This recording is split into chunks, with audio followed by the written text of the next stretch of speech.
Saya menobatkan Pak Jokowi sebagai the god of pencitraan. Presiden yang hadir di tengah-tengah masyarakat, iya itu Jokowi memang. Bahkan Pak Prabowo pun hadir, tidak sesering Jokowi.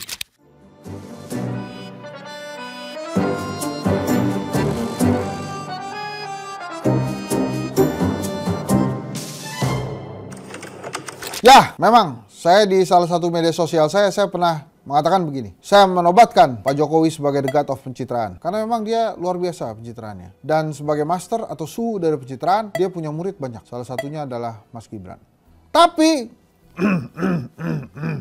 pada saat banjir Jabodetabek kemarin, apa yang dilakukan Pak Jokowi rupanya menginspirasi para pemimpin-pemimpin daerah, para pemimpin-pemimpin negara ini. Jadi mereka tidak ingin ketinggalan. Memang saya yakin sekali bila masa kemarin Pak Jokowi masih menjadi presiden, dia pasti menjadi orang pertama yang akan turun tangan menemui warga, bicara ke warga.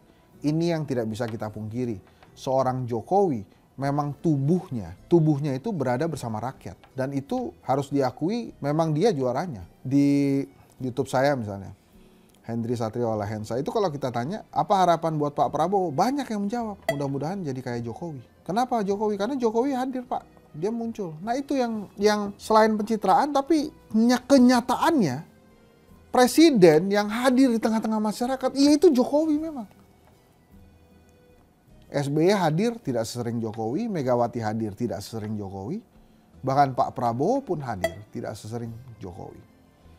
Tapi ini saya rasa terima kasih nih Pak Prabowo, saya mengucapkan terima kasih. Kelihatannya Pak Prabowo emang nonton Satgas Kritik nih. Karena kan kita sempat bahas tuh ya, bahwa Mas Gibran itu sudah turun. Pak Wapres itu turun ke banjir itu. Sebelumnya Bobi juga turun tuh, mungkin dapat pesan dari ayahnya. Nah, bila banjir tiba, turunlah ke lapangan.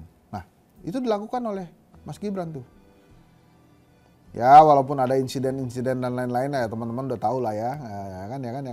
Yang ada cuplikan video emak-emak dengan Mas Gibran gitu ya. Tapi rupanya Pak Prabowo tidak ingin tinggal diam. Dia juga ingin menyapa langsung. Bahkan konon kabarnya sudah beberapa agenda ada langsung di-cancel semua oleh Pak Prabowo karena dia mendengar yang dekat dari Jakarta, Bekasi itu masih tergenang. Akhirnya pergilah dia ke Bekasi itu. Sudah saya bilang Pak Prabowo, ini kan saya dulu juga warga Bekasi nih, Tambun ya. Emang lama Pak banjir itu di sana. Dan akhirnya Pak Prabowo datang. Sempat berbincang sama masyarakat dan sempat membuat beberapa telepon. Jadi untuk hal-hal yang ada kaitan dengan kerakyatan, berada di tengah-tengah rakyat, Pak Prabowo tidak tertinggal dari Mas Gibran sang wakil. Tapi kalau wakil ini memang lincah betul, karena memang dia mendapatkan ilmu langsung dari Jokowi itu. Kalau ada apa-apa dia langsung berada di tengah-tengah masyarakat. Dan itu yang harusnya dicontoh ya oleh para pemimpin-pemimpin Indonesia selanjutnya setelah Pak Jokowi, bahwa keberadaan Anda di tengah rakyat itu menjadi plus poin yang selalu diingat oleh rakyat. Orang Indonesia tuh begitu. Kalau ketemu orang, udah kenal, nggak enakan. Ya begitu itu. Nah, mulailah akhirnya kepala-kepala daerah juga mulai turun tangan langsung menyapa korban-korban banjir. Ya, tapi tetap aja ada juga kepala-kepala daerah yang paling penting kontennya ada. Gitu. Boleh nggak ya? Boleh-boleh aja. Nggak apa-apa. Nggak ada aturannya kepala daerah tidak boleh konten. Yang ada aturannya kepala daerah itu tidak boleh korupsi. Kalau konten boleh. Terserah mau diomongin apa sama netizen. Kalau konten aja boleh. Tapi kebijakan yang benar. Datang ke banjir, konten di banjir. Abis itu apa kegiatannya? Nah ini kan ada polemik nih. Misalnya Deddy Mulyadi, Gubernur Jawa Barat. Polemiknya apa? Dengan pengusaha yang ada di puncak misalnya. Yang sudah katanya membangun komplek wisata besar-besar. Itu kemudian dibongkar. Tidak jadi diresmikan oleh Deddy Mulyadi. Dan dibongkar tuh saya lihat. Walaupun nggak tahu tuh depannya aja apa semuanya dibongkar tuh. Setelah Pak Gubernur nangis-nangis. Air mataku berlinang membasahi pipi. Itu katanya melihat itu. Pohon-pohon ditebang-tebang. Pak Deddy marah. Nah setelah itu apa? Harus dikasih jalan supaya para pekerja di tempat wisata yang dibongkar ini juga tetap bisa hidup. Para pengusaha, para investor juga dijamin pelaksanaan kegiatan ekonominya. Dan yang paling penting tidak lagi terjadi pelanggaran-pelanggaran lingkungan. Saya sih salut ya dengan kepala-kepala daerah yang balik lagi ini langsung turun ke masyarakat, langsung turun bertemu dengan masyarakat, berbincang dengan masyarakat. Saya punya pengalaman menarik waktu saya berbincang dengan saudara-saudara kita, salah seorang saudara kita yang memang hidupnya di jalan, jualan kasur, dia bopong itu kasur, 6 kasur satu hari, kasur gitu. Dia bilang begini, kan saya nanya, Pak, kira-kira kalau ketemu Prabowo, kalau ketemu Presiden Prabowo, mau ngomong apa? Dia bilang begini, satu, kelihatannya nggak mungkin ketemu Presiden. Yang kedua, dia bilang, kalaupun ketemu Presiden, saya nggak mau ngomong apa-apa. Loh kenapa nggak mau ngomong apa-apa? Nggak akan didengar bang, mendingan ngomong sama artis, langsung dapet. Saya bilang, saya bukan artis, saya juga bukan vokalis band, saya juga nggak punya gunung, tapi saya kasih ya, supaya Bapak itu senang. Saya kasih tuh ada paketnya jangkrik Bos Salahensa buat dia.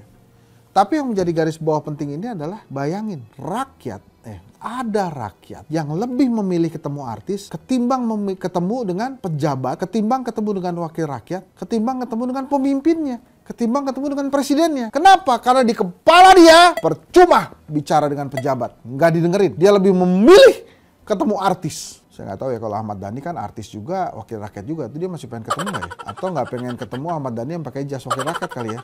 Begitu kira-kira. Tapi itu, teman-teman semua, saya nggak tahu kalau misalnya teman-teman juga seperti itu ya. Nah memang ini masukan penting buat pemerintah untuk membuka ruang komunikasi yang baik. Seperti kita tahu, komunikasi pemerintah saat ini buruk sekali. Banyak sekali kebijakan-kebijakan yang tidak sampai ke rakyat atau salah penyampaiannya sehingga rakyat bergolak. Nah itu pekerjaan rumah. Jadi teman-teman, mari kita berdoa semoga penanganan banjir segera selesai dan silakan tiru yang baik dari Pak Jokowi. Salah satunya yang menurut saya sangat baik adalah hadirnya seorang presiden di tengah rakyat.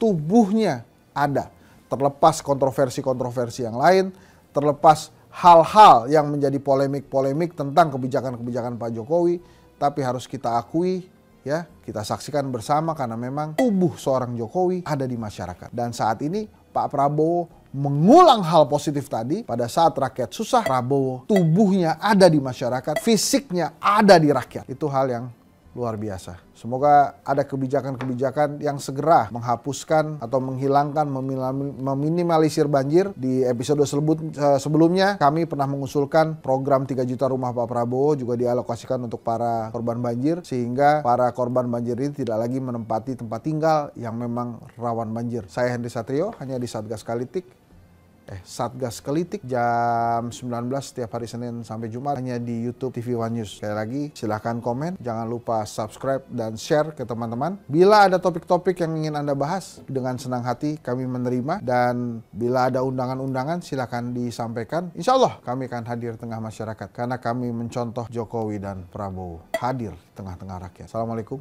warahmatullahi wabarakatuh.